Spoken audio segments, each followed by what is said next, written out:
पूजा पाठ के बाद में काम तो शुरू हो गया है, लेकिन काम ना कैसे शुरू हुआ है वो ज़बरदस्ती वाला है थोड़ा। एक्चुअली हम लोगों को जाना था बाहर, थोड़ा-सा काम था, लेकिन हमारे शहर में 12 दिनों से पिछले पानी नहीं गिर रहा था। पर आज क्योंकि हमें बाहर जाना था और ऑब्वियस सी बात है काम तो बिगड़ना ही चाहिए, क्योंकि कैसे अच्छे से काम हो पाएगा। तो भाई साहब ये गिर रहा है हमारे यहाँ पानी, हो सकता है आप लोगों को दिख रहा हो। तो पानी गिर रहा है तो इसीलिए अब हम फिर से एक बार काम कंटिन्यू कर रहे हैं। और एक समस्या ये हो गई कि हमको खानी थी ये वाली दवाई, ठीक है? अब ये दवाई जो होती है ये होती है हाई बीपी के लिए। जी हाँ, हाई बीपी है मुझे, इसीलिए लहसुन भी खाता हूँ। तो हाई बीपी के कारण मुझको ये दवाई खानी पड़ती है।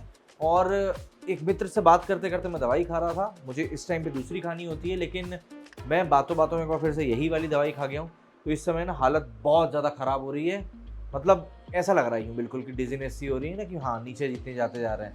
बिल्कुल दिमाग से घूम रहा है, तो इसीलिए मैं फिर से काम करने के लिए बैठ रहा हूँ। 1 आध घंटे काम करूँगा, तो दिमाग भी डाइवर्ट होगा और थोड़ा-सा कुछ और भी सोचने में आएगा, तो शायद ठीक लगने लगे। तो देखते हैं अब क्या होता है, क्योंकि ये हालत ना बहुत ज़्यादा ख़राब होती है। मैं कहता आँखों की देखी, तो कहता कागज की लेखी, तेरा मेरा मनवा। अब देखो, होता कुछ यूँ है कि काम खत्म करते-करते बज जाते हैं करीब-करीब शाम के 6:15 साढ़े 6 7 तक बज जाता है।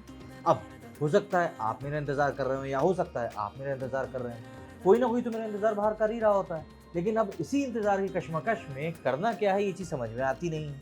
तो ऐसे में ज़रूरी ये नहीं है कि भई शाम को जाना क्या है। तो ऐसे में ज़रूरी ये नहीं है कि शाम को जाना कहाँ है, बल्कि मुद्दा ये है कि भई शाम का मुद्दा क्या है।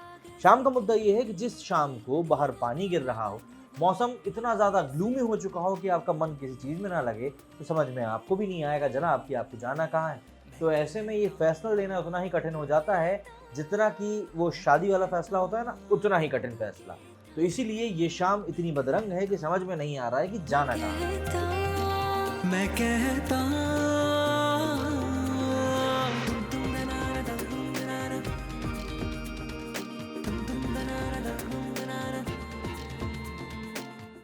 विदर्भ के लिए कीबोर्ड लेना था, बहुत दिनों से पटर पटर पटर पटर चल रही है कि कीबोर्ड चाहिए, कीबोर्ड चाहिए। अब आए तो वो कीबोर्ड ही ले लेते हैं। मैं कहता आँखों की देखी, तो कहता कागज। तो जी ये हम लेकर आ गए हैं दुनिया में सबसे ज़्यादा लोकल हो चुकी इंटरनेशनल कंपनी एचपी का कीबोर्ड और माउस। कुछ 750 रुपये का दिया है मोहतरमा ने, और हमने भी ढीठता से इसको बाकायदा चेक करवाया। बिना चेक किए कोई भी इलेक्ट्रॉनिक आइटम ना लें, क्योंकि एक बार समस्या हो गई ना तो उसके बाद फिर भैंस की टांग कोई भी ये नहीं बोलने वाला कि हाँ भैया हम आपकी बात सुनने वाले। तू कहता, मैं कहता, तू कहता, मैं कहता, तू कहता, मैं कहता।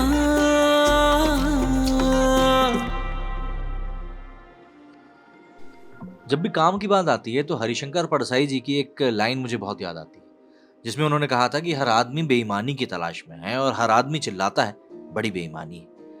दरअसल जब भी काम की बात आती है तो आज की तारीख में हम लोग शॉर्टकट्स ढूंढते हैं, लेकिन असलियत यह है कि सक्सेस का कोई शॉर्टकट नहीं है। इसीलिए बेईमानी को ढूंढना बंद करो और अपनी मेहनत से आगे बढ़ो। कहीं ना कहीं तुमको कुछ ना कुछ रास्ता मिल ही जाएगा। और ऐसा नहीं है कि काम नहीं है, जैसे आज मेरा दिन भर ऐसा ही गया। मुझे लग रहा था कुछ काम ही नहीं है, कुछ काम ही नहीं है, लेकिन वो एक छोटी सी चीज़ जो मेरे लिए एक कीबोर्ड है, माउस है, अगर वो नहीं है ना तो अगले दिन का मेरा पूरा काम अटक जाएगा। मतलब कीबोर्ड नाम की जो चींटी है वो नमन शर्मा नाम के हाथी को परेशान कर सकती है। तो ऐसे में ये कभी मत सोचो कि तुम्हारे पास काम नहीं है। काम है तुम्हारे पास, एक बार आंख खोलकर जरा घूम कर तो देखो।